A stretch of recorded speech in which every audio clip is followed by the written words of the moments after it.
हर हर महादेव। हर हर महादेव। महादेव के आशीर्वाद से आज श्री शिव महापुराण के विद्वेषर संहिता के 12वें अध्याय का पाठ करने जा रहे हैं। इसमें पढ़ने में कोई त्रुटि होती है तो उसके लिए महादेव से और आप सभी से क्षमा प्रार्थी हूँ। हर हर महादेव। वक्रतुंड महाकाय सूर्यकोटि समप्रभा निर्विघ्नं कुरु मे देवो सर्वकार्येषु सर्वदा। ओम श्री शांब शिवाय नमः। ओम श्री गणेशाय नमः। त्वमेव माता च पिता त्वमेव बंधुश्च सखा त्वमेव विद्या द्रविणं त्वमेव सर्वं मम देव। हर हर महादेव। हर हर महादेव। अथ द्वादशो अध्याय। मोक्षदायक पुण्य क्षेत्रों का वर्णन। काल विशेष में विभिन्न नदियों के जल में स्नान के उत्तम फल का निर्देश तथा तीर्थों में पाप से बचे रहने की चेतावनी। सूत जी बोले, हे बुद्धिमान महर्षियों, मोक्षदायक शिव क्षेत्रों का वर्णन सुनिए। तत्पश्चात मैं लोक रक्षा के लिए शिव संबंधी आगमों का वर्णन करूंगा। पर्वत, वन और काननों सहित इस पृथ्वी का विस्तार 50 करोड़ योजन है। भगवान शिव की आज्ञा से पृथ्वी संपूर्ण जगत को धारण करके स्थित है। भगवान शिव ने भूतल पर विभिन्न स्थानों में वहां के निवासियों को कृपा पूर्वक मोक्ष देने के लिए शिव क्षेत्र का निर्माण किया है। कुछ क्षेत्र ऐसे हैं जिन्हें देवताओं तथा ऋषियों ने अपना वास स्थान बनाकर अनुग्रहित किया है, इसीलिए उनमें तीर्थत्व प्रकट हो गया। तथा अन्य बहुत से तीर्थ क्षेत्र ऐसे हैं जो लोगों की रक्षा के लिए स्वयं प्रादुर्भूत हुए हैं। तीर्थ और क्षेत्र में जाने पर मनुष्य को सदा स्नान, दान और जप आदि करना चाहिए, अन्यथा वह रोग, दरिद्रता तथा मूर्खता आदि दोषों का भागी होता है। जो मनुष्य इस भारतवर्ष के भीतर स्वयंभू तीर्थों में वास करके मरता है, उसे पुनः मनुष्य योनि ही प्राप्त होती है। हे ब्राह्मणों, पुण्य क्षेत्र में पाप कर्म किया जाए तो वह और भी दृढ़ हो जाता है। अतः पुण्य क्षेत्र में निवास करते समय थोड़ा सा भी पाप न करें। जिस किसी भी उपाय से मनुष्य को पुण्य क्षेत्र में वास करना चाहिए। सिंधु और गंगा नदी के तट पर बहुत से पुण्य क्षेत्र हैं। सरस्वती नदी परम पवित्र और 60 मुख वाली कही गई है, अर्थात उसकी 60 धाराएं हैं। जो विद्वान पुरुष सरस्वती की उन धाराओं के तट पर निवास करता है, वह क्रमशः ब्रह्म पद को पा लेता है। हिमालय पर्वत से निकली हुई पुण्य सलीला गंगा 100 मुख वाली नदी है। उसके तट पर काशी आदि अनेक पुण्य क्षेत्र हैं।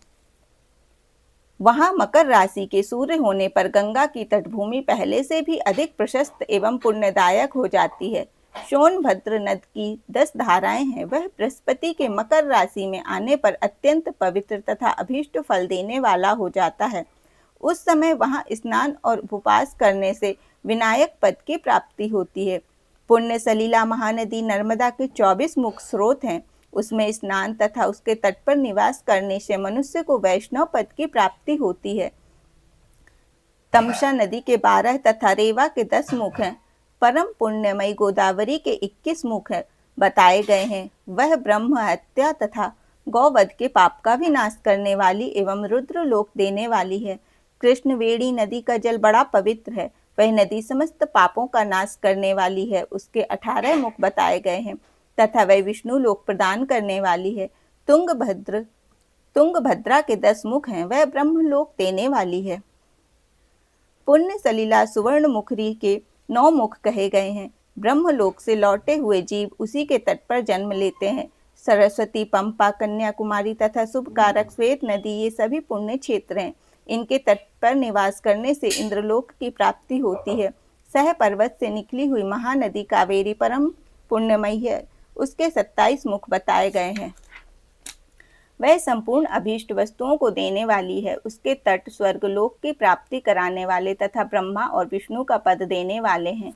कावेरी के जो तट शैव क्षेत्र के अंतर्गत हैं, वे अभीष्ट फल देने के साथ ही शिवलोक प्रदान करने वाले भी हैं। नैमिषारण्य तथा बद्रिकाश्रम में सूर्य और बृहस्पति के मेष राशि में आने पर यदि स्नान करें तो उस समय वहां किए हुए स्नान, पूजन आदि को ब्रह्मलोक की प्राप्ति कराने वाला जानना चाहिए। सिंह और कर्क बोल देना फ़ोन नहीं उठाया। सिंह और कर्क राशि में सूर्य की संक्रांति होने पर सिंधु नदी में किया हुआ स्नान तथा केदार तीर्थ के जल का पान एवं स्नान ज्ञानदायक माना गया है। जब बृहस्पति सिंह राशि में स्थित हो उस समय सिंह की संक्रांति से युक्त भाद्रपद मास में यदि गोदावरी के जल में स्नान किया जाए तो वह शिवलोक की प्राप्ति कराने वाला होता है। ऐसा पूर्व काल में स्वयं भगवान शिव ने कहा था। जब सूर्य और बृहस्पति कन्या राशि में स्थित हो तब यमुना और सोनभद्र में स्नान करें। वह स्नान धर्मराज तथा गणेश जी के लोक में महान भोग प्रदान करने वाला होता है। यह महर्षियों की मान्यता है। जब सूर्य और बृहस्पति तुला राशि में स्थित हो उस समय कावेरी नदी में स्नान करें। वह स्नान भगवान विष्णु के वचन की महिमा से संपूर्ण अभीष्ट वस्तुओं को देने वाला माना गया है। जब सूर्य और बृहस्पति वृश्चिक राशि पर आ जाएं, तब मार्गशीर्ष के महीने में नर्मदा में स्नान करने से विष्णु लोक की प्राप्ति होती है। सूर्य और बृहस्पति के धनु राशि में स्थित होने पर सुवर्णमुखी नदी में किया हुआ स्नान शिवलोक प्रदान कराने वाला होता है। यह ब्रह्मा जी का वचन है। जब सूर्य और बृहस्पति मकर राशि में स्थित हों उस समय माघ मास में गंगा जी के जल में स्नान करना चाहिए। ब्रह्मा जी का कथन है कि वह स्नान शिवलोक की प्राप्ति कराने वाला होता है। शिवलोक के पश्चात ब्रह्मा और विष्णु के स्थानों में सुख भोग कर अंत में मनुष्य को ज्ञान की प्राप्ति हो जाती है। माघ मास में तथा सूर्य के कुंभ राशि में स्थित होने पर फाल्गुन मास में गंगा जी के तट पर किया हुआ श्राद्ध, पिंडदान अथवा तिलोदकदान पिता और नाना दोनों कुलों के पितरों की अनेकों पीढ़ियों का उद्धार करने वाला माना गया है। सूर्य और बृहस्पति जब मीन राशि में स्थित हों तब कृष्णवेणी नदी में किए गए स्नान की ऋषियों ने प्रशंसा की है। उन महीनों में पूर्वोक्त तीर्थों में किया हुआ स्नान इंद्र पद की प्राप्ति कराने वाला होता है। विद्वान पुरुष गंगा अथवा कावेरी नदी का आश्रय लेकर तीर्थवास करे। ऐसा करने से उस समय में किए हुए पाप का निश्चय ही नाश हो जाता है।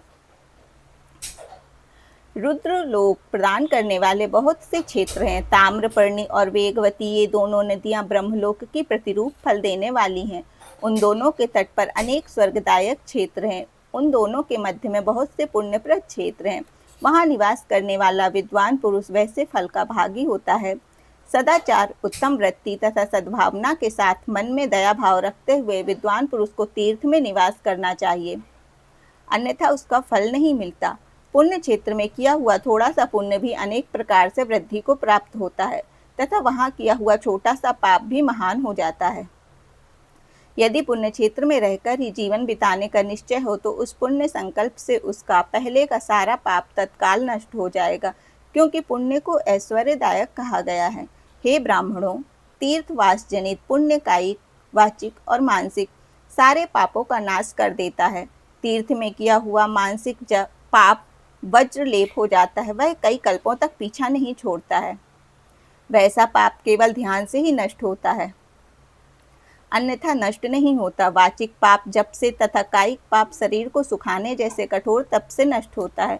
धनोपार्जन में हुए पाप दान से नष्ट होते हैं, अन्यथा करोड़ों कल्पों में भी उनका नाश नहीं होता। कभी कभी अतिशय मात्र में बढ़े पापों से पुण्य भी नष्ट हो जाते हैं।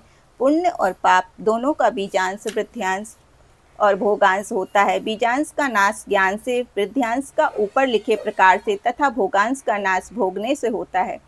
अन्य किसी प्रकार से करोड़ों पुण्य करके भी पाप के भोगांश नहीं मिट सकते। पाप बीज के अंकुरित हो जाने पर उसका अंश नष्ट होने पर भी शेष पाप भोगना ही पड़ता है। देवताओं की पूजा, ब्राह्मणों को दान तथा अधिक तप करने से समय पाकर पाप भोग मनुष्यों के सहने योग्य हो जाते हैं। इसलिए सुख चाहने वाले व्यक्ति को पापों से बचकर ही तीर्थवास करना चाहिए। इस प्रकार श्री शिव महापुराण के अंतर्गत प्रथम विद्वेषर संहिता में शिव क्षेत्र का वर्णन नामक 12वां अध्याय पूर्ण हुआ। हर हर महादेव।